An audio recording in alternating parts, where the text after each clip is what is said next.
Hostel organisation ఈ యొక్క organisation స్థాపించి కొన్ని సంవత్సరాలు గడుస్తుంది.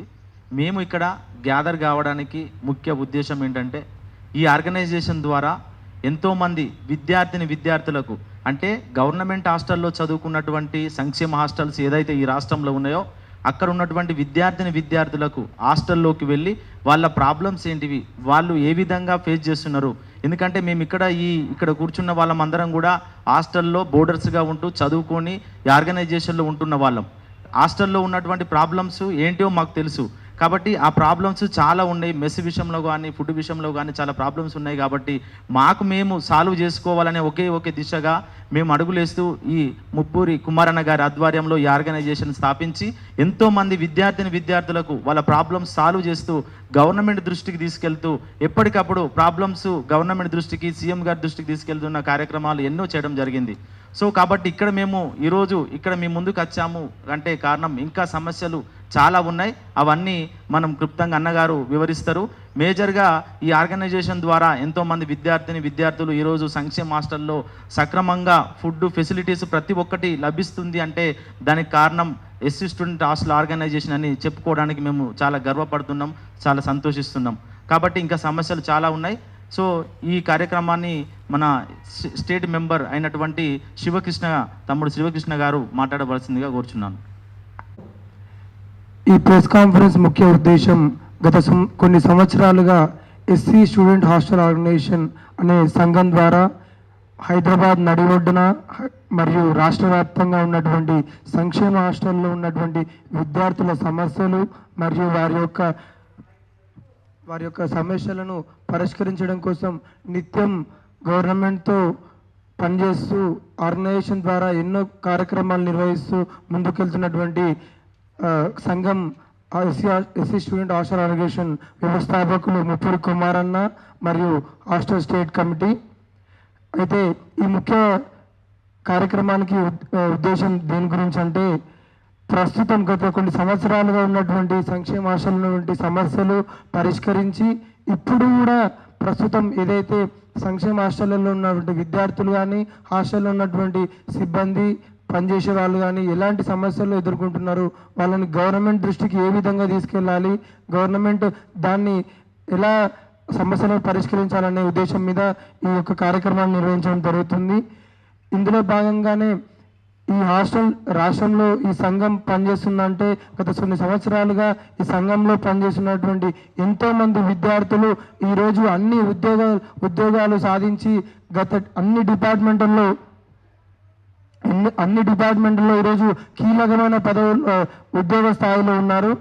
అలాగే ఈ ప్రతి సంవత్సరం ఈ యొక్క హాస్టల్ స్టేట్ కమిటీ కానీ డిస్ట్రిక్ట్ కమిటీస్లో కానీ అందరూ ఎవరైతే విద్యార్థులు యాక్టివ్గా అకాడమిక్ చదువుతున్న వారు ఉంటారో వాళ్ళే పాల్గొని కమిటీలో పార్టిసిపేట్ చేసి విద్యార్థుల సమస్యల పట్ల మరియు సంఘం యొక్క ముఖ్య ఉద్దేశం పట్ల కార్యాచరణ తీసుకొని మన స్టేట్ ప్రెసిడెంట్ అన్న ఆధ్వర్యంలో కానీ ఆర్గనైజేషన్ ఆధ్వర్యంలో కానీ ముందుకెళ్ళడం జరుగుతుంది.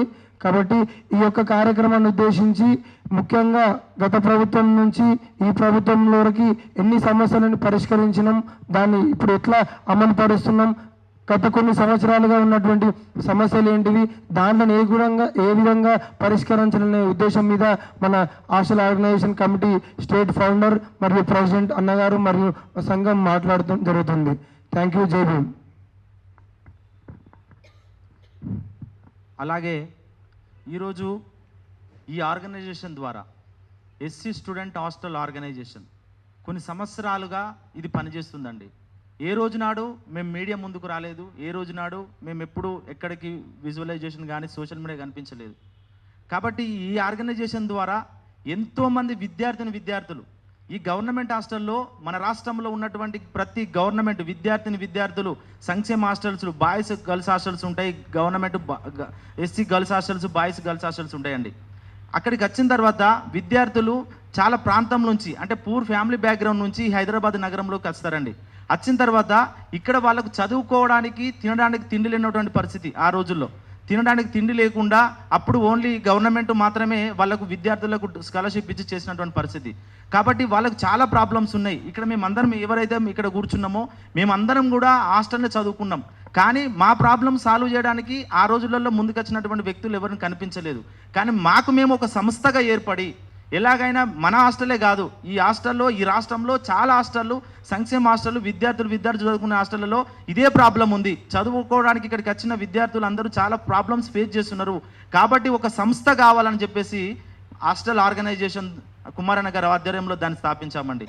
దాని తర్వాత విద్యార్థులు మరి అక్కడికి వచ్చిన తర్వాత మరి వాళ్ళకంటూ ఒక గోల్ ఉండాలి. ఈ రాష్ట్రంలో మనకు ప్రతి విద్యార్థులు ఇక్కడికి వచ్చిన తర్వాత వాళ్ళ లైఫ్లో ఒక గోల్ సెట్టింగ్ పెట్టుకోవాలి. విద్యార్థులు ఎవరైనా ఏదో ఇక్కడికి వచ్చి అన్ని ఫెసిలిటీస్ మేము ప్రొవైడ్ చేస్తున్నాం, అన్ని గవర్నమెంట్ని అడిగి క్వశ్చన్ చేసి మరి కంపల్సరీ కావాలి. ఎన్నో జీవోలు అండి, ఒక 12 జీవోల దాకా ఈ ఆర్గనైజేషన్ ద్వారా తీసుకొచ్చామండి. దాన్ని మేము ప్రౌడ్గా చెప్పుకుంటున్నాం.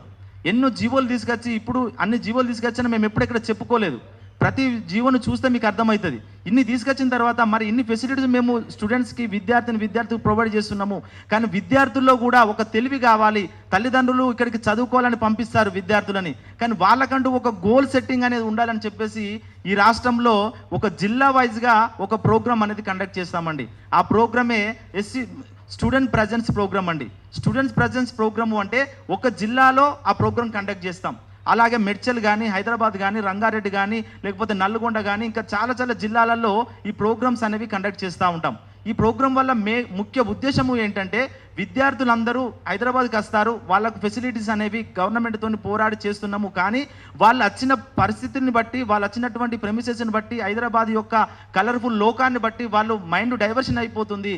కాబట్టి వాళ్లకు మనము ఒక ఐడియాలజీ ప్రొవైడ్ చేయాలి, గోల్ సెట్టింగ్ అనే ఒక ఆలోచన వాళ్ళకి క్రియేట్ చేయాలని చెప్పేసి ఒక జిల్లాలో ఉన్నటువంటి గవర్నమెంట్ హాస్టల్స్ అందరినీ ఒక దగ్గర ఏకం చేసి స్టూడెంట్ ప్రజెన్స్ ప్రోగ్రామ్ అనేది కండక్ట్ చేస్తామండి. ప్రతి ప్రోగ్రాంలో ఒక 400 మంది 500 మంది స్టూడెంట్స్ వస్తారండి. ఇక్కడ హైదరాబాద్లో కూడా చాలా హాస్టల్స్ ఉన్నాయి, మెడ్చల్లో హాస్టల్స్ ఉన్నాయి, రంగారెడ్డిలో హాస్టల్స్ ఉన్నాయి. ఒక్కొక్క జిల్లాకు ఒక్కొక్క స్టూడెంట్ ప్రజెన్స్ ప్రోగ్రామ్ పెట్టించి కొంతమంది గెస్టులను అక్కడికి స్టేజ్ మీదకి పిలిపించి ఒక కెరియర్ గైడెన్స్ లాగా వాళ్ళకంటూ ఒక ఇంపాక్ట్ వాళ్ళ మైండ్లోకి వెళ్ళిపోవాలి, చదువుకోవాలని ఒక సంకల్పంతో స్టూడెంట్స్ ప్రజెన్స్ ప్రోగ్రామ్ కూడా విద్యార్థులను గ్యాదర్ చేస్తున్నట్టు ఆ యొక్క ప్రోగ్రామ్ కూడా చేస్తున్నామండి. దానికి మేము చాలా హ్యాపీగా గర్విస్తున్నాం. ఈ ప్రోగ్రామ్ ద్వారా చాలామంది ఇప్పుడు పోయినటువంటి ఎన్నో బ్యాచెస్ వెళ్ళిపోయండి. మా సీనియర్స్ కానీ, లేకపోతే అంతకంటే ముందు సీనియర్స్ కానీ ఈరోజు మన ప్రతి డిపార్ట్మెంట్లో, మన ఎస్సీ డిపార్ట్మెంటే కానీ, బీసీ డిపార్ట్మెంటే కానీ, ఈ రాష్ట్రంలో ఉన్నటువంటి ప్రతి డిపార్ట్మెంట్లో ఈ సంస్థలో పనిచేసినటువంటి విద్యార్థులు అందరూ వాళ్ళు జాబ్స్ కొట్టి ఇప్పుడు స్థిరంగా ఉన్నారని చెప్పుటకు చాలా గర్విస్తున్నాం, చాలా సంతోషిస్తున్నామండి. ఎందుకంటే ఈరోజు అన్నగారు కానీ మేము కానీ ఎక్కడికైనా వెళ్ళినప్పుడు కూడా అన్న మీరు నేర్పించినటువంటి స్కిల్ ద్వారానే ఈరోజు మేము ఈ స్టేటస్లో ఉన్నాం, మీ ద్వారా మీ ఆర్గనైజేషన్ ద్వారా పనిచేయడం వల్ల నేను ఎంతో కొంత ఈరోజు ఆ లీడర్షిప్ క్వాలిటీస్ పొందుతున్నా, నేను ఈ వ్యవస్థలో ఈ రాజకీయంలో ఉన్నా, నేను ఇక్కడ అమెరికా వెళ్ళాను, మీరు ప్రోత్సహించారు, మీరు అబ్రాడ్ స్టడీ కోసం మీకు ఇవన్నీ చెప్పారు, మాకు కెరియర్ గురించి మీరు ప్రతి ప్రోగ్రాంలో స్టూడెంట్ ప్రజెంట్ ప్రోగ్రాంలో మాకు చెప్పారు, కాబట్టే మేము ఈరోజు ఈ స్థాయిలో ఉన్నామని విద్యార్థులు కలిసినప్పుడు చెప్తుంటే అప్పుడు అన్నతో మేము చూస్తున్నప్పుడు మేము చాలా హ్యాపీగా ఫీల్ అయ్యే వాళ్ళం. ఎందుకంటే మేము విద్యార్థులకు ఫుడ్ తీసుకొచ్చి, బెడ్ తీసుకొచ్చి, ఇవన్నీ తీసుకొచ్చితో పాటు వాళ్ళకు ఒక ఇంపాక్ట్, వాళ్ళకంటూ కెరియర్ గైడెన్స్ కూడా వాళ్ళ లైఫ్ బాగుండాలని చెప్పేసి ఇలాంటి ప్రోగ్రాంలు కూడా కంటిన్యూ చేస్తున్నామండి. దాంతోపాటు అలాగే మహనీయుల జయంతి ప్రోగ్రామ్స్ కూడా కండక్ట్ చేస్తూ ఉంటామండి. సో కాబట్టి ఈ విధంగా చూసుకుంటా పోతే ఈ ఆర్గనైజేషన్ ద్వారా ఎంతోమంది విద్యార్థులు మంచి స్టేటస్లో ఉన్నారని చెప్పుటకు చాలా గర్విస్తున్నాం. కానీ కొన్ని సమస్యలు చాలా ఉన్నాయి, ఇంకా గుర్తించలేకపోయినా కానీ సమస్యలు అలాగనే ఈ సంక్షేమ హాస్టల్స్లో అలాగనే బందీగా అయినట్టుగా ఉన్నాయి. గవర్నమెంట్ దృష్టికి తీసుకెళ్తున్నాం. కానీ మరి ఇవన్నీ చేస్తున్నాడు మరి అన్న స్టేటస్ ఏంటి అని మీరు ఒక్కసారి ఆలోచన చేస్తే, కుమార్ అనే వ్యక్తి ఇప్పుడు కూడా ఒక సింగిల్గానే పనిచేస్తున్నాడండి. ఇప్పుడు కూడా ఆయన రావడానికి కూడా మేమందరం ఏదో రకంగా మా ప్రైవేట్ ట్రాన్స్పోర్ట్ జోన్ ద్వారా వస్తున్నాం తప్ప మాకు ఏం ఆస్తులు సంపాదించుకోలేదు, ఇన్ని జీవోలు తీసుకొచ్చినటువంటి ఏమి చేసుకోలేదు. ఏంటంటే సొసైటీకి ఈ బాబాసాహెబ్ అంబేద్కర్ గారి యొక్క సిద్ధాంతాన్ని ముందుకు తీసుకెళ్ళాలి, అంబేద్కర్ యొక్క ఆశయ సాధన కోసం మనం అందరం ముందుకు తీసుకెళ్లాలని కుమార్ అన్న గారు ప్రతినిత్యం మాకు చెప్తూనే ఉన్నారు. మేము అదే ఐడియాలజీ ప్రకారంగా ఈరోజు ఆయన చేసే ఒక కార్యక్రమంలో ఎంతో కొంత మాకు కూడా అవకాశం కల్పియండి అని చెప్పేసి ఆయన గారి ఆధ్వర్యంలో మేము కూడా ముందుకు వెళ్ళుటకు సంతోషిస్తున్నాం. అయితే అన్నగారు కూడా చాలా చదువుకున్నారండి. ఆయన ఎంసీజే చేశారు, ఎల్ఎల్బి చేశారు, ఎంసీజే అరోరా ఇంజనీరింగ్ కాలేజ్లో ఎంసీజే కంప్లీట్ అయిపోయింది, తెలుగు యూనివర్సిటీలో ఎంఏ ఎకనామిక్ అయిపోయింది. ఇవన్నీ చదువుకొని ఇప్పుడు అడ్వకేట్ కూడా అన్నగారు పనిచేస్తున్నారు.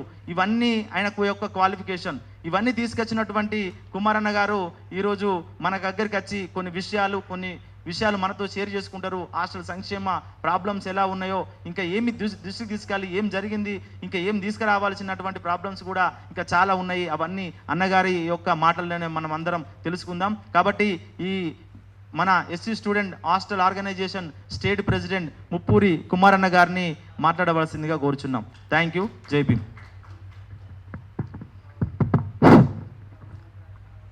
ఈ మీడియా సమావేశానికి వచ్చిన అన్నలందరికీ కూడా పేరు పేరున ధన్యవాదాలు తెలుపుకుంటూ, ఈరోజు మా మిత్రులు పనిచేసే ఫ్రెండ్స్ అందరికీ కూడా ధన్యవాదాలు.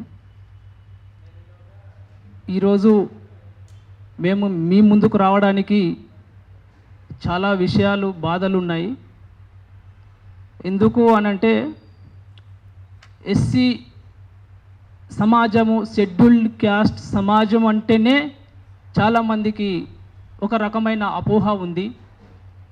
ఈ అపోహ వలన షెడ్యూల్డ్ క్యాస్ట్ ఎంత డెవలప్ అవుతున్నారు అనేదే మా యొక్క సమాచారం. ఈ రాష్ట్రంలో షెడ్యూల్డ్ క్యాస్ట్ మరి అభివృద్ధి పడుతూ ఉన్నారు, అభివృద్ధి జరుగుతూ ఉంది అనేది అందరి వాదన, అందరూ చెప్పుకునే విషయాలు కూడా అదే. కానీ అంతిమంగా మనమంతా హైదరాబాదులోనే ఉన్నాము. ఈ హైదరాబాదులోనే షెడ్యూల్డ్ కులాల విద్యార్థులు ఏ రకంగా ఇబ్బందులు పడుతున్నారు అనేదే మా ముఖ్య ఉద్దేశం. మా విద్యార్థులు స్వాతంత్రం వచ్చి, రాజ్యాంగం వచ్చి, ఇన్ని హక్కులు ఉన్నప్పటికీ కూడా సమాజానికి తెలియని విషయాలు చాలా ఉన్నాయి. ఈ సమాజంలో బడుగు బలహీన వర్గాలు చదువుకు దూరం అవుతున్నారు అన్నదానికే మా యొక్క బాధ. అన్నీ ఉన్నప్పటికీ సమాజంలో షెడ్యూల్ కులాలకు అన్ని రకాల హక్కులు, బడ్జెట్లు, రాజ్యాధికారం వచ్చినప్పటికీ కూడా మాకు ఇంకా లోటు ఉందనేది మేము మీ ముందుకు రావడం జరుగుతుంది. ఈరోజు ముందుకు రావడానికి కూడా ఈ మధ్య కాలంలోనే చాలామంది షెడ్యూల్డ్ డెవలప్మెంట్, మరి షెడ్యూల్డ్ క్యాస్టు ఎవరైతే మేధావులుగా ఉన్నారో, సీనియర్స్ ఉన్నారో, సంక్షేమ హాస్టళ్ళ గురించి మాట్లాడుతూ ఈ మధ్యలో చాలా విషయాలు సమాజానికి తెలుస్తూ ఉన్నాయి. ఈ తెలిసే క్రమంలో షెడ్యూల్డ్ కులాలకు ఎక్కడ సంక్షేమం జరిగింది, ఏమి ఉపయోగాలు జరిగినవి, ఎంత అభివృద్ధి చెందినరు, ఏమి కావాలి అనే దాని మీద మేము మాట్లాడదలుచుకున్నాము. ముఖ్యంగా మేము చెప్పదలుచుకున్నది, కేంద్ర ప్రభుత్వము, రాష్ట్ర ప్రభుత్వము స్కాలర్షిప్ల గురించి, విద్యార్థులకు జరుగుతున్న అన్యాయం గురించి మాట్లాడుతూ ఉన్నాము. గతంలో ఒక జీవో తెచ్చింది సెంట్రల్ గవర్నమెంటు, స్టేట్ గవర్నమెంట్ కలిసి. Central government 60%, state government 40%. ఈ రకంగా స్కాలర్షిప్ ఇవ్వడం వలన విద్యార్థుల అకౌంట్లకు ఏదైతే ట్యూషన్ ఫీజు ఉందో అకౌంట్లకు మార్చడం వలన ఆ స్టూడెంట్కు సెంట్రల్ తర్వాత రాష్ట్రం యొక్క బడ్జెట్ రాకపోవడంతోన కాలేజీలలో షెడ్యూల్డ్ క్యాస్టు వాళ్లకు సర్టిఫికెట్లు ఇవ్వకుండా మేనేజ్మెంట్ ఏదైతే ఉందో విద్యార్థులకు చదువుకు దూరం చేస్తూ ఉన్నారు. ఈ యొక్క సమస్యను కేంద్ర ప్రభుత్వం కానీ, రాష్ట్ర ప్రభుత్వం కానీ గత సంవత్సరంలో మా విద్యార్థులు, మేము వాళ్ళతో కమ్యూనికేట్ ఉంటున్నాము, సమస్యలు పరిష్కరించే దిశలో ఉన్నాం. కాబట్టి మా దృష్టికి చాలా విషయాలు రావడం జరిగింది.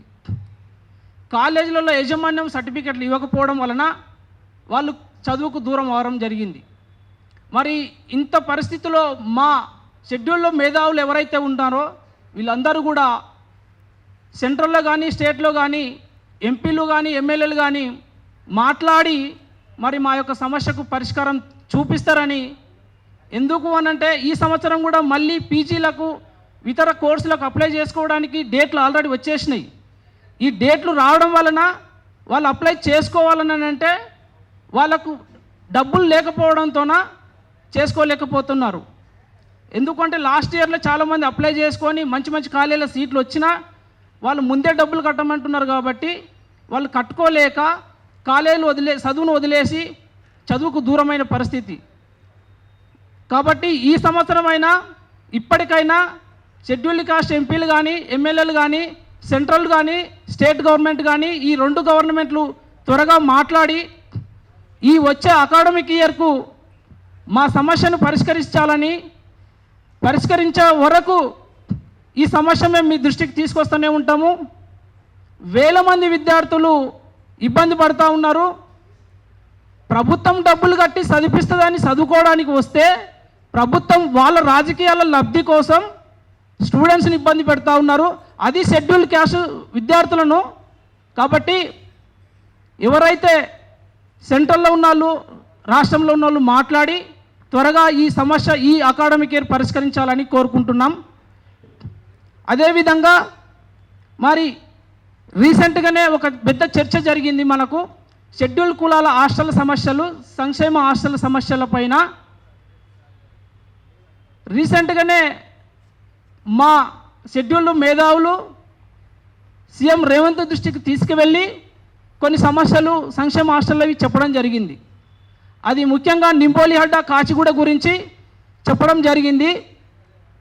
ఆ బిల్డింగ్ గురించి మేము గత సంవత్సరాల నుంచి దాని మీద స్టడీ చేస్తూ ఉన్నాము. దానికి ముఖ్య ఉద్దేశం ఏంటంటే దానికి ముందు ఏం జరిగిందని చెప్తే ప్రస్తుతము దాని మీద వచ్చిన న్యూస్ ఏదైతే ఉందో మా మేధావులు కానీ తెలిసిన వాళ్ళు కానీ తెలిసి తెలియక కొన్ని మాట్లాడుతూ ఉన్నారు ఆ బిల్డింగ్ మీద. నింబోలిహడ్డ కాచిగూడ కాంప్లెక్స్ కూలగొట్టాలని కొంతమంది, కొత్త బిల్డింగ్ కొట్టాలని కొంతమంది, దాన్ని ఎంతో ఫ్లోర్లు చేయాలని కొంతమంది, దానికి సీఎం దృష్టికి కూడా తీసుకువెళ్ళి సీఎం గారు కూడా నింబోలిహడ్డను దాన్ని త్వరగా దాని పరిష్కారం ఏందో చూడండి అని కూడా సీఎం గారు ఆర్డర్ ఇవ్వడం జరిగింది. మరి దానికి మా వాళ్ళు రకరకాలుగా చెప్తా ఉన్నారు. మేధావులుగా నేను అందరికీ చెప్పదలుచుకున్నది ఏంటంటే దాని మీద పూర్తి స్థాయి సమాచారంతోనే మేము ఉన్నాము. ఆ పూర్తి స్థాయి సమాచారం ఏందో మేము ఇప్పుడు మీ మీడియా ముందుకు తీసుకురావడం జరుగుతుంది. ఎందుకు అని అంటే హైదరాబాదులో హాస్టల్స్ లేక రకరకాలుగా ప్రైవేట్ బిల్డింగ్లో ఉండడం వలన విద్యార్థులు అనేక రకాల ఇబ్బందులు పడుతూ అడ్మిషన్లు దొరకక వాళ్ళు చదువుకు దూరం అవుతా ఉన్న పరిస్థితి.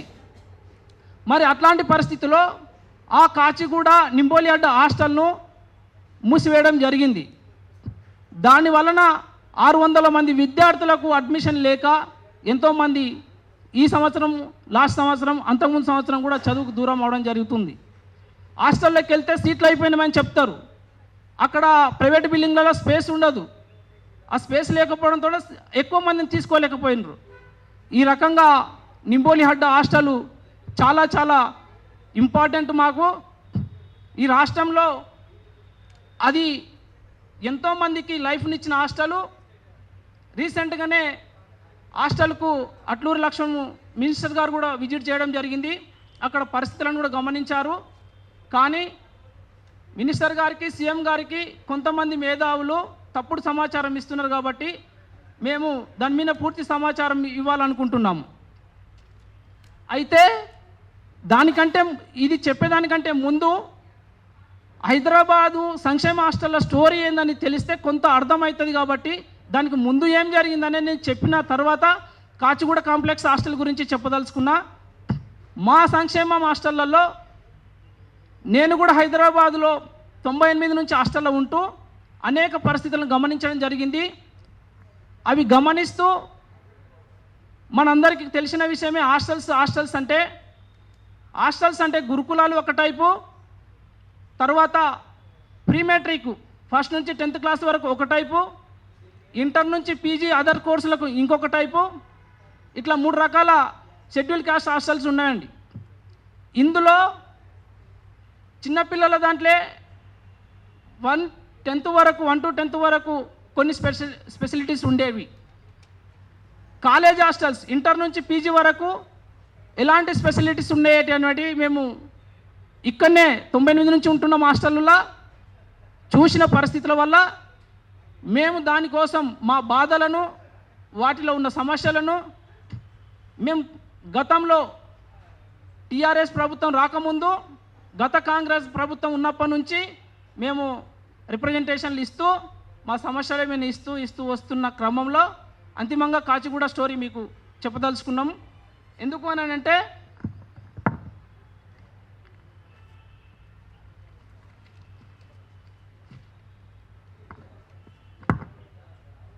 కాచిగూడ స్టోరీ చెప్పేదానికంటే ముందు ఈ స్టోరీ చెప్తే అది అర్థమవుతుందనే ఉద్దేశంతో ఇవన్నీ చెప్పడం జరుగుతుంది. కాబట్టి మేము తెలంగాణలో హాస్టల్లో, కాలేజ్ హాస్టల్లో ఎలాంటి ఫెసిలిటీస్ లేవు. ఓన్లీ హాస్టల్ ఇచ్చి మేము ఊళ్ళ నుంచి బియ్యం తెచ్చుకొని వండుకొని తినిపోయేది. అక్కడక్కడ కొన్ని హాస్టల్లో ఎవరైనా క్యాటరింగ్ పెట్టుకొని కొన్ని ఏరియాలో హాస్టల్ నడిపించుకునేది. కానీ పూర్తి స్థాయిలో ప్రభుత్వం మాత్రం ఇంటర్ నుంచి పీజీ అదర్ ఉన్న హాస్టల్, కాలేజ్ హాస్టల్ షెడ్యూల్ దాంట్లో ఎలాంటి ఫెసిలిటీస్ లేకుండేటివి. దానికోసం మేము 2005, 6, 7, 8, 11, 12 ఇట్లా 13, 15 అట్లా మా సీనియర్స్ని కూడా తీసుకొచ్చి వాళ్ళ ద్వారా మా యొక్క సమస్యలను చెప్పడం జరిగింది. 2011, 12 13 అదేవిధంగా 2011, 12 ముందు నియర్ ఎల్బీ నగర్ సుధీర్ రెడ్డి దగ్గరికి వెళ్ళి హాస్టల్ సమస్యలు 2012 సంవత్సరంలో ఆయనతోనే కొన్ని సమస్యలు పరిష్కరించుకోవడం జరిగింది. తర్వాత హాస్టళ్లలో తెలంగాణ మూమెంట్ వలన హాస్టల్లో ఫుడ్ ఉంటే మాకు జాబులు కొట్టుకోవచ్చు అనే ఉద్దేశంతోన అప్పుడున్న పరిస్థితుల్లో ఫుడ్ కోసం ఫైట్ చేయడం జరిగింది. వీటన్నిటి కోసం, ఆ ఫుడ్ కోసమే మా సీనియర్స్ దగ్గరికి ఎక్కడెక్కడో అన్ని రకాలుగా మేము మీటింగ్లు పెట్టుకొని అప్పుడే హాస్టల్లో కోచింగ్ పెట్టాలి, కోచింగ్ పెడితే పిల్లలు చదువుకుంటారనే ఉద్దేశంతోన ఆ రకంగా మేము 2011లోనే ఒక లెటర్ రాసుకున్నాం. తర్వాత 12, 11, 11, 13లో కూడా మేము మా సీనియర్స్ పిలిపించి 13లో సీనియర్స్ అందరు పిలిపించి ఆ 13లో ఇదే కాంగ్రెస్ గవర్నమెంటు సప్లాన్ అనే స్కీమ్ కూడా తీసుకొచ్చింది. ఆ సప్లాన్ అనే స్కీమ్ను కూడా మేము ఏం చేయడం, మా హాస్టల్లో దాని గురించి ప్రోగ్రామ్ను చేసి తర్వాత వాళ్ళందరికీ కూడా చెప్పడం జరిగింది. ఆ సప్లాన్ అనే స్కీమ్ మా హాస్టల్లో మేము ప్రోగ్రామ్ పెట్టుకుంటే 13లో డిపార్ట్మెంట్ నుంచి వాళ్ళందరూ వచ్చి సప్లాన్ గురించి వివరిస్తూ వాళ్ళు కావాల్సిన యాక్టివిటీస్ చేసుకొని పోవడం జరిగింది. ఆ రకంగా మేము 2013 వరకు మా పోరాటం మెస్ కోసం. మెస్ అంటే కాలేజ్ హాస్టల్లో మెస్ లేదు, దానివలన మేము మెస్ కోసము అంతకుముందే ఇన్ని లెటర్లు ప్రభుత్వం తెలంగాణ రాకముందే కాంగ్రెస్ గవర్నమెంట్లోనే ఇవన్నీ ఇవ్వడం జరిగింది. ఆ తర్వాత తెలంగాణ ఏర్పడ్డాక అప్పుడు డాక్టర్ ఆర్ఎస్ ప్రవీణ్ గారిని 2013-14లో మా హాస్టల్కి పిలిపించి మీటింగ్ పెట్టించుకోవడం జరిగింది. ఎందుకంటే తెలంగాణలో అప్పుడున్న ఆఫీసర్లలో గొప్ప ఆఫీసర్ ఉంటారు కదా అని మేము ఆ రకంగా వాళ్ళని పిలిపించుకొని పెట్టుకోవడం జరిగింది. అట్లా అనేక మందికి లెటర్లు ఇస్తూ ఆ సంవత్సరం ఇన్ని లెటర్లు సెక్రటరేట్కి వెళ్ళి సెక్రటరేట్లో కూడా 2015-2 ఆ రోజు సెక్రటరేట్కి వెళ్ళి ఈటల రాజేందర్ గారి దగ్గర అన్ని హాస్టళ్ళ విద్యార్థులమంతా కలిసి మేము పోరాటం చేసుకొని సంక్షేమ హాస్టళ్ళు అందరం యూనిటీగా ఏర్పడి సెక్రటరేట్కి అప్పటికి తెలంగాణ ఏర్పడ్డాక సోషల్ వెల్ఫేర్ మినిస్టర్ లేరు, మాకు ఈటల రాజేందరు, అప్పుడు ప్రిన్సిపల్ సెక్రటరీ రైమన్ పీటరు, తర్వాత అప్పుడు ఎస్సీ కార్పొరేషన్ పిడమర్తి రవణ, వీళ్ళందరి సమక్షంలో హైదరాబాద్ రంగారెడ్డిలో ఉన్న అందరం వెళ్ళి ఒక 500-600 మంది వెళ్ళి మేమంతా రౌండ్ టేబుల్ సమావేశం ఏర్పాటు చేసుకొని, అయ్యా మా హాస్టళ్ళల్లో మాకు సమస్యలు ఉన్నాయి, మా బాధలు ఇవి, మాకు మెస్ లేదు, ఈ సమాజంలో మాకు కాలేజ్ హాస్టల్ మెస్ లేకపోవడం చాలా బాధాకరం, మేము ఊళ్ళ నుంచి వచ్చి వండుకొని తినిపోతున్నామని ఆ రోజు ఆ గవర్నమెంట్కి చెప్పడం జరిగింది. అలా ప్రతిసారి ఇవన్నీ చెప్తూ తర్వాత రైమన్ పీటర్ గారిని తర్వాతకు ఈటల రాజేందర్ గారిని హాస్టల్కు రప్పించడం జరిగింది. వాళ్ళని హాస్టల్కి రప్పిస్తూ మా సమస్యలు వాళ్ళకి చెప్తూ అనేక ఇష్యూలు చాలా హాస్టల్ మూతపడ్డాయి. ఇప్పుడు కాచిగూడ నింబోలి అడ్డ కానీ బోలక్పూర్ గర్ల్స్ హాస్టల్ కానీ ఇవన్నిటిని కూడా మేము 2015లోనే వచ్చిన మొదటి గవర్నమెంట్లోనే వాళ్ళకు మేము చూపించడం జరిగింది. తీసుకొచ్చి ప్రతి అణువున వాళ్ళకు సమస్యను వాళ్ళకు దృష్టికి తీసుకుపోవడం జరిగింది. అట్లా నింబోలి అడ్డ, తర్వాత MJ market hostel, Saidabad, Bolakpur girls hostel, ఇట్లా ప్రతి హాస్టల్ దగ్గరికి వాళ్ళని మేము తిప్పడం జరిగింది. ఇవన్నీ కూడా వాళ్ళందరూ అప్పుడు వచ్చిన వాళ్ళవి. తర్వాతకు ఇదంతా జరిగిన తర్వాతకు మా కాలేజ్ హాస్టళ్లకు మెస్ లేదు, జీవో లేదు, ఏమీ లేదు. ఆ రోజు ఈటల రాజేందర్ గారి దగ్గర ఇష్యూ జరిగిన తర్వాత తక్షణమే ఒక ఆర్డర్ ఇచ్చి సన్న రైస్ నువ్వు మా కాలేజ్ హాస్టల్లో నింబోలి హడ్డలో ఇంప్లిమెంట్ చేయడం జరిగింది. దానికి అనుగుణంగానే మా ఆర్గనైజేషన్ ఇన్విటేషన్, ఆ గవర్నమెంట్కు మా ఆర్గనైజేషన్ ఇన్విటేషన్, మేము వాళ్ళని పిలిపించుకొని సన్న రైస్ ఇనాగ్రేషన్ చేసుకోవడం జరిగింది. ఇక్కడ కాచిగూడ నింబోలి హడ్డలో ఆ రోజు ఇనాగ్రేషన్కి ఈటల రాజేందర్ గారు, కిషన్ రెడ్డి గారు, తర్వాత జోగు రామన్న, ఇట్లా వీళ్ళందరూ కూడా కాచిగూడ నింబోలి హడ్డకు వచ్చి మెస్ని ఇనాగ్రేషన్ చేయడం జరిగింది. దాని తర్వాతకు నింబోలి హడ్డలో ఎప్పుడూ లేని హిస్టరికల్గా సన్న రైస్తోన నింబోలి హడ్డలో మనం మెస్ని ఏర్పాటు చేసుకోవడం జరిగింది. అట్లా వీళ్ళందరూ కూడా మినిస్టర్లు ఆ రోజు రావడం, అప్పటి నుంచి మా కాలేజ్ హాస్టల్లో మంచి స్పెషలిటీస్ రావడం స్టార్ట్ అయింది.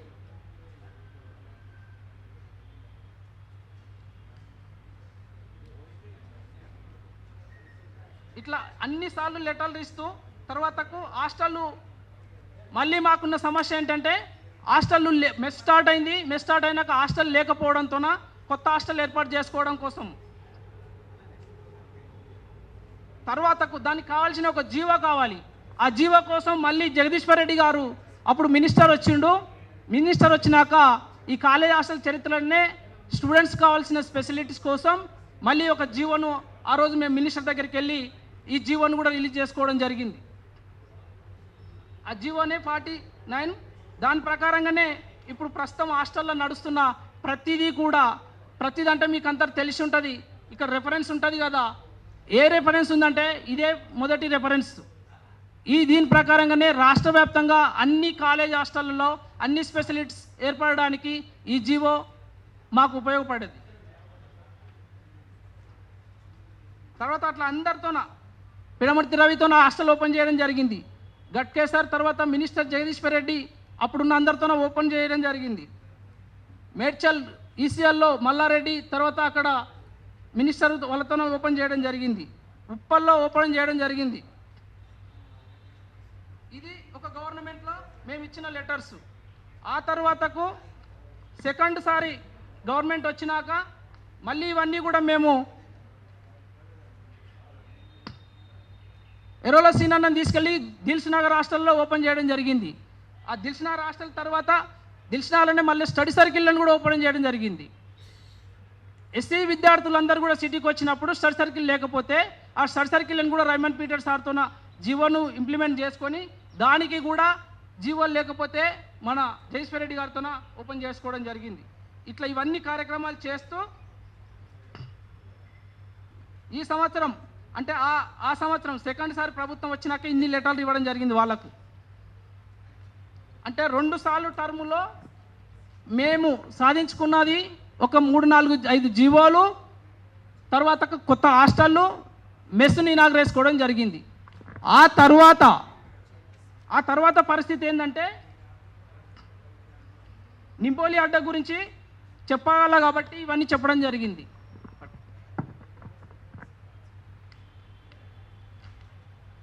నింబోలి అడ్డలో ఫస్ట్ 2015లో రైమన్ పీటర్ గారు వచ్చి కొంత బడ్జెట్ని ఇవ్వడం జరిగింది. తర్వాత రీసెంట్గా జరిగిన స్టోరీ మీద ప్రతి సమాచారము నింబోలి అడ్డ గురించి ఇస్తున్నా. 2021-27 నాడు హాస్టల్ని క్లోజ్ చేసిర్రు. అప్పుడు కరోనా టైము. ఆ టైంలో నింబోలి అడ్డను క్లోజ్ చేయడం జరిగింది. దాని తర్వాత మేము ఓపెన్ చేయమని 17/2001 నాడు డిస్ట్రిక్ట్ ఆఫీసర్ని కలవడం జరిగింది.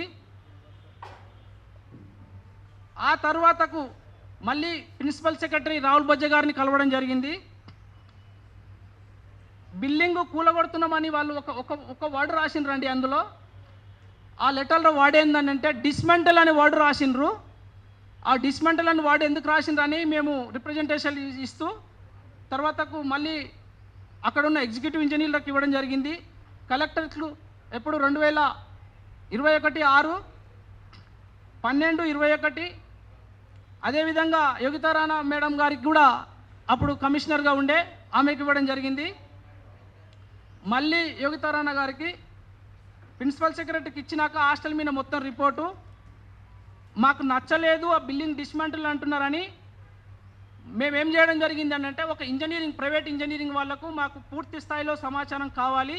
బిల్డింగ్ డిస్మాంటిల్ అంటే కాదు, డిస్మాంటిల్ అంటే ఎట్లా డిస్మాంటిల్ చేస్తారు, ఓన్లీ డిస్మాంటిల్ కాదు కదా, బిల్డింగ్ మొత్తం ఏం జరిగింది, దాని మీద ఏం ప్రాబ్లం అయిందని మళ్ళీ ఇంజనీరింగ్ వాళ్ళకు రాస్తే ఆ ఇంజనీరింగ్ వాళ్ళు ఒక ప్రైవేట్ ఏజెన్సీకి ఇచ్చి ఆ ప్రైవేట్ ఏజెన్సీ నుంచి మాకు మళ్ళీ పూర్తి సమాచారం తీసుకురావడం జరిగింది.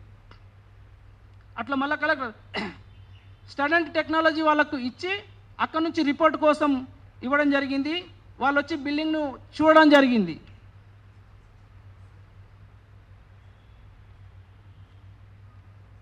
ఆ తర్వాత అనేక సార్లు మినిస్టర్లకు వీళ్ళకు చెప్తూ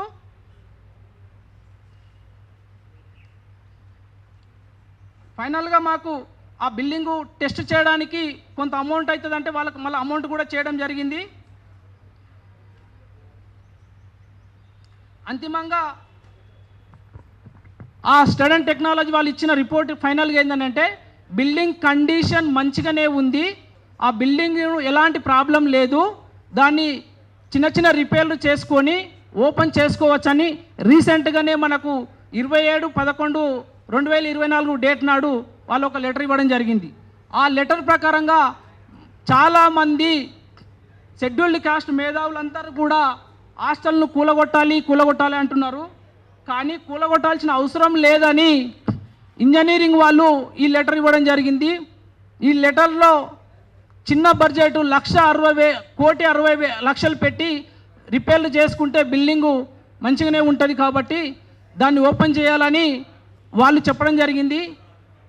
ఈ మధ్యనే సీఎం గారికి రకరకాలుగా షెడ్యూల్డ్ కాస్ట్ మేధావులందరూ కూడా కూలగొట్టాలి, మంచి బిల్డింగ్ కట్టాలి, స్థితిలావస్థలో ఉందంటున్నారు. దయచేసి చెప్తున్నా, అది కూలగొట్టడం వలన 600 మంది విద్యార్థులకు అన్యాయం జరుగుతుంది. ఎందుకు అనంటే హైదరాబాదులో ఉన్న ప్రైవేట్ బిల్డింగ్లలో సరైన ప్లేస్ లేదు. దానికి బదులుగా ఇదే కాంగ్రెస్ గవర్నమెంటు 2013-14లో ఒక జీవో ఇచ్చింది. ఆ జీవో ప్రకారంగా హైదరాబాదులో 6 సొంత భవనాలు కట్టవచ్చు. ఆ గవర్నమెంట్ ఇచ్చిన జీవోను పోయిన గవర్నమెంట్ ఇంప్లిమెంట్ చేయలేదు, ప్రస్తుతం మీరైనా ఇంప్లిమెంట్ చేస్తారని హైదరాబాదులో 6 సొంత భవనాలు కట్టడానికి ఇదే కాంగ్రెస్ గవర్నమెంట్ 2013-14 ఇచ్చింది. కాబట్టి ఆ జీవో ప్రకారంగా 6 సొంత భవనాలు కట్టిన తర్వాత ఆ బిల్డింగ్లు కట్టిన తర్వాత ఇక్కడున్న స్టూడెంట్స్ అక్కడ వెళ్తారు. అప్పుడు మాకు స్టూడెంట్స్కు అన్యాయం జరగకుండా ఉంటుంది. కాబట్టి మొదటగా మీ గవర్నమెంట్ 2013-14 ఇచ్చిన జీవోను ఇంప్లిమెంట్ చేసి సొంత భవనాలు 6 బిల్డింగ్లను కట్టించిన తర్వాత ఈ బిల్డింగ్ను కూలగొడతారా ఇంకేదైనా కడతారా. కానీ ప్రస్తుతం బిల్డింగ్ మంచిగానే ఉందన్నందుకు ఇంజనీరింగ్ వాళ్ళు కండిషన్ ఉందని చెప్పారు. దయచేసి దాన్ని కూలగొట్టకుండా చిన్న చిన్న రిపేర్లు ఉన్నాయి, వాటిని చేసి తక్షణమే ఈ అకాడమిక్ ఇయర్కు విద్యార్థులకు అందించే విధంగా చర్య తీసుకోవాలనేది మా ముఖ్య ఉద్దేశం.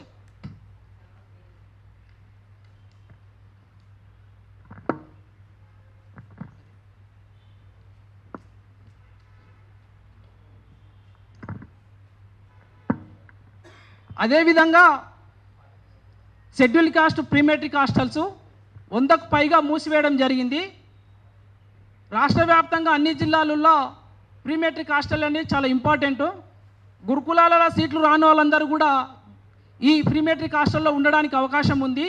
కాబట్టి వాటిని కూడా తక్షణమే ఓపెన్ చేస్తే చాలామంది విద్యార్థులకు న్యాయం జరుగుతుంది.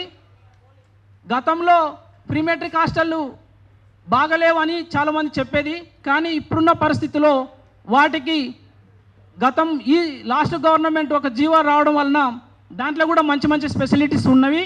కాబట్టి తక్షణమే ప్రభుత్వము ప్రీమెట్రిక్ హాస్టళ్లను 100కు పైగా మూసివేసినారు. అవి తక్షణమే ఈ సంవత్సరానికి ఓపెన్ చేయవలసిందిగా కోరుకుంటున్నాము. అదేవిధంగా విలేజ్ల నుంచి హైదరాబాద్కు వచ్చి బయట ప్రైవేట్ కోచింగ్ సెంటర్లలో లక్షలు పెట్టి కోచింగ్ పోలేరు కాబట్టి హాస్టల్లో సివిల్స్ కోసం గ్రూప్ 1, గ్రూప్ 2, గ్రూప్ 3 ఈ జాబుల కోసం హాస్టల్లోనే విద్యార్థులందరూ డే అంతా చదువుకొని ఈవినింగ్ ఖాళీగా ఉన్న సమయంలో ఈ కోచింగ్ని ఏర్పాటు చేస్తే విద్యార్థులకు చదువుకోవడానికి చాలా అవకాశం ఉంటుంది. వాళ్ళు డిస్టర్బెన్స్గా కూడా లేకుండా రెగ్యులర్గా ఒక కోచింగ్ హాస్టల్లోనే నడిచినట్లయితే, క్లాసులు పెట్టినట్లయితే వాళ్ళందరూ కూడా డిగ్రీతో పాటే degree first year, second year, third year, ఆ తర్వాత పీజీలో ఫస్ట్ ఇయర్, సెకండ్ ఇయర్ 5 సంవత్సరాలు హాస్టల్లో ఉంటారు. వాళ్ళకు ఈవినింగ్లో హాస్టల్లో క్లాసులు పెట్టినట్లయితే వాళ్ళు కూడా త్వరగా జాబులు రావడానికి అవకాశం ఉంటుంది. కాబట్టి హాస్టల్లో సివిల్స్ కోసం కొంతమంది ఫ్యాకల్టీని ఏర్పాటు చేయమంటున్నాం మేము. అక్కడ ఏదో చేయాల్సిన అవసరం లేదు, ఫ్యాకల్టీని ఏర్పాటు చేస్తే అక్కడ పిల్లలకు మంచి అవకాశాలు ఉంటాయి.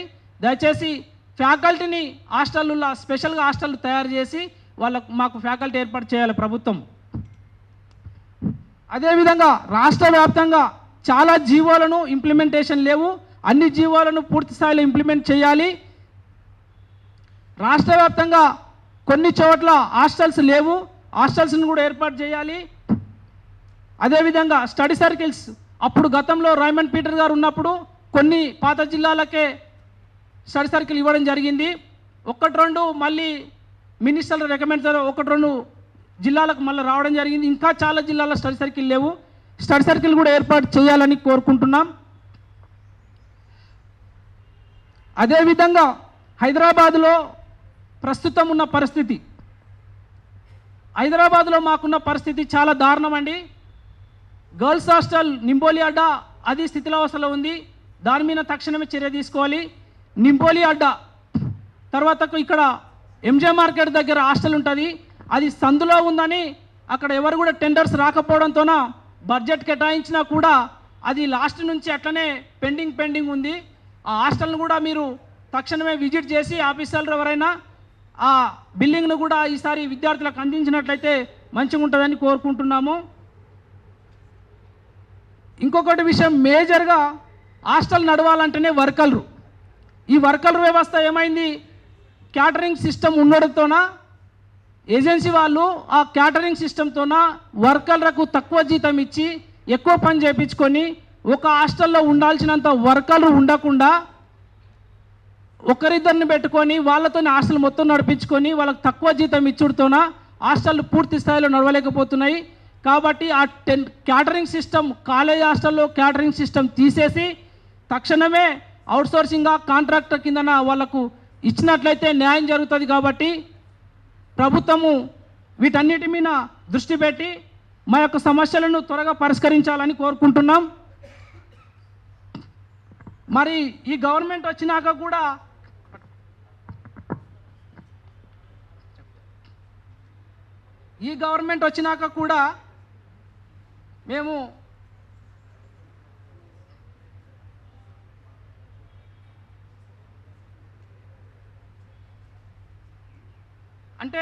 మేము మీరందరికీ అనుకోవచ్చు ఏదో చెప్తా ఉన్నారని, మేము లెటర్లు ఇస్తూ వచ్చినామండి. ఇదంతా ఇవన్నీ లెటర్లు ఇస్తూ వస్తున్నాం ప్రభుత్వానికి. ఈ కాంగ్రెస్ వచ్చినాక కూడా ఇన్ని లెటర్లు ఇవ్వడం జరిగింది. ప్రిన్సిపల్ సెక్రటరీ గారికి ఇచ్చినాము, బట్టి విక్రమార్ గారికి ఇచ్చినాము, సీఎం రేవంత్ రెడ్డి గారు కూడా ఇవ్వడం జరిగింది. సీఎం గారికి కూడా ఒక కార్యక్రమంలో ఇవ్వడం జరిగింది. అందులో ఎన్ని సమస్యలు ఉన్నాయనేటివి కూడా ఆయనకి ఇస్తూ ఆ లెటర్లో వాళ్ళు ఇచ్చిన లెటర్ ఏంటంటే అన్ని జిల్లాలకు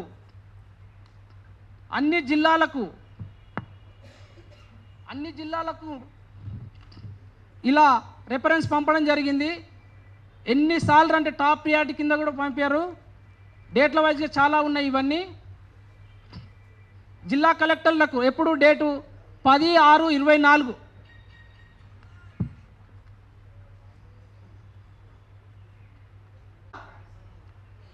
సీఎం రేవంత్ రెడ్డి గారికి, మినిస్టర్లకు, ప్రిన్సిపల్ సెక్రటరీలకు లెటర్లు ఇవ్వడం జరిగింది. మా సమస్యల మీద, మా సమస్యలకు పరిష్కారం ఇంకా రాలేదు. దానికి అనుగుణంగానే గవర్నమెంట్ మా రెఫరెన్స్తో 10, 11, 12 సార్లు జిల్లా ఆఫీసర్లకు సీఎం గారు ఒక రిపోర్ట్ అడిగినరు, దీని మీద పూర్తి స్థాయి సమాచారాలు ఇవ్వండి అని. ఇప్పటి వరకు కూడా జిల్లా అధికారులు ఎవరు కూడా సీఎం గారు అడిగిన రిపోర్టుకు ఆన్సర్ రాలేదు. దాని వలన ఏదైనా సమస్యలు అడగాలన్న రిపోర్టే చెప్తా ఉన్నారు. కాబట్టి మాకు త్వరగా ఈ సమస్య పరిష్కారం కావాలని అంటే సీఎం గారు మొత్తం హాస్టళ్ళ మీద తక్షణమే మీటింగ్ పెట్టి మా సమస్యలకు పరిష్కారం కోసం చూపించాలని కోరుకుంటున్నాం. ఇవన్నీ కూడా కాంగ్రెస్ గవర్నమెంట్ వచ్చినాకనే ఇవన్నీ లెటర్లు ప్రిన్సిపల్ సెక్రటరీలు, తర్వాత చిన్నారెడ్డికి ప్రజాపాలన అంటారు కదా, ప్రజాపాలనలో 2 సార్లు, మినిస్టర్లకు 3 సార్లు, సీఎం గారికి, ప్రిన్సిపల్ సెక్రటరీలకు అందరికి వాళ్ళకి ఇచ్చిన లెటర్లే. వీటన్నిటి కూడా మాకు సమాధానం రావడం లేదు. తక్షణమే వీటన్నిటి కూడా సమాధానం వచ్చేంత వరకు ఖచ్చితంగా మేము పోరాటం కంటిన్యూ చేస్తాం. ఇప్పటిదాకా మేము మీడియా ముందుకు రాలేదు, ఎక్కడ కూడా పబ్లిసిటీ చేసుకోలేదు. ప్రభుత్వం కూడా తక్షణమే మీరు అనుకోవచ్చు ఏం చేస్తారని, అదంతా కూడా కాదు. మేము ఇవన్నీ సక్సెస్ చేసుకున్నాం గత గవర్నమెంట్లో. ఈ గవర్నమెంట్లో కూడా మీరు మేము ఇచ్చిన రిప్రజెంటేషన్లు చాలా విషయాలు ఉన్నాయి. వాటిని పరిశీలించి తక్షణమే మాకు పరిష్కారం చూపాలని కోరుకుంటూ, మా ముఖ్య ఉద్దేశం తక్షణమే ప్రీ మెట్రిక్ ఇప్పుడు కాలేజీ స్కాలర్షిప్లు ఏదైతే ఉందో సెంట్రల్ గవర్నమెంట్, స్టేట్ గవర్నమెంట్ తక్షణమే తీసుకొని విద్యార్థి అకౌంట్ కాకుండా కాలేజ్ అకౌంట్కి వెయ్యాలి. First point. సెకండ్, నింబోలి అడ్డాను ఏదైతే ఉందో ఇంజనీరింగ్ వాళ్ళు క్లియర్ రిపోర్ట్ ఇచ్చారు, కూలగొట్టకూడదని, చిన్న రిపేర్లు చేసుకొని ఓపెన్ చేయాలనేది దాని ముఖ్య ఉద్దేశం. గవర్నమెంట్ తక్షణమే చిన్న రిపేర్లు చేసి ఈ అకాడమీకి ఇవ్వాలని కోరుకుంటూ, ఈ వర్కర్ల సమస్య చాలా పెద్దగా ఉంది. పేదలు చాలా ఇబ్బంది పడుతూ ఉన్నారు. తక్షణమే వర్కర్లది కూడా మాకు ఈ అకాడమిక్ ఇయర్నే తీసుకోవాలని కోరుకుంటున్నాం. ఇంకా చాలా విషయాలు ఉన్నాయి, మీరు తక్షణమే తీసుకొని ఇవన్నీ కూడా మీ ఆఫీసర్ని పిలిపించుకొని మాట్లాడి మాకు పరిష్కరించాలి. పరిష్కరించని పక్షంలో నెక్స్ట్ మా షెడ్యూల్డ్ కాస్ట్ పెద్దలందరితో కలిసి మళ్ళీ ఇదే ప్రెస్ క్లబ్లో మళ్ళీ వారం 10 రోజుల్లోనే మేము ప్రణాళిక చేసుకోబోతాం. మాకు తక్షణమే మాకు ఇచ్చిన ఇవన్నీ కూడా మీరు త్వరగా పరిష్కరించాలని కోరుకుంటున్నాం. ఇది ప్రభుత్వ అధికారులకు అందరికీ తెలుసు, నిర్లక్ష్యం జరుగుతూ ఉంది. మీరు త్వరగా ఆలోచించి మాకు పరిష్కారం దిశ చూపించండి. చూపని పక్షంలో మళ్ళీ ఇదే ప్రెస్ క్లబ్లో మా షెడ్యూల్డ్ కాస్ట్ పెద్దలు, విద్యార్థులు అందరి సమక్షంలో పరిష్కారం దొరకకపోతే తక్షణమే మేము మళ్ళీ పెద్ద ఎత్తున కార్యక్రమం తీసుకుంటామని మీ అందరినీ కోరుకుంటూ నమస్కారం.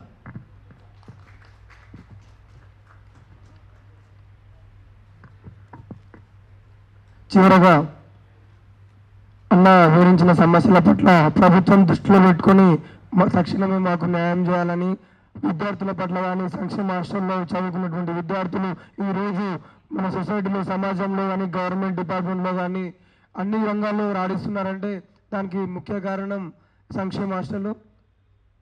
కాబట్టి దీన్ని ప్రభుత్వం దృష్టికి తీసుకెళ్ళి ఎవరైతే దళిత మేధావులు కానీ, ఎస్సీ డిపార్ట్మెంట్ మేధావులు ఉన్నారో, రాజకీయ నాయకులు ఉన్నారో దీన్ని వెంటనే పరిశీలించి తగిన చర్యలు తీసుకోవాలి.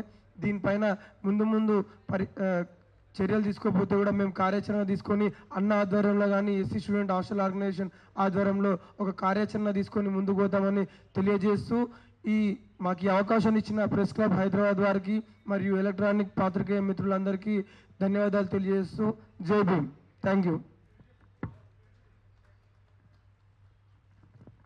Hostel state president SC student hostel organisation.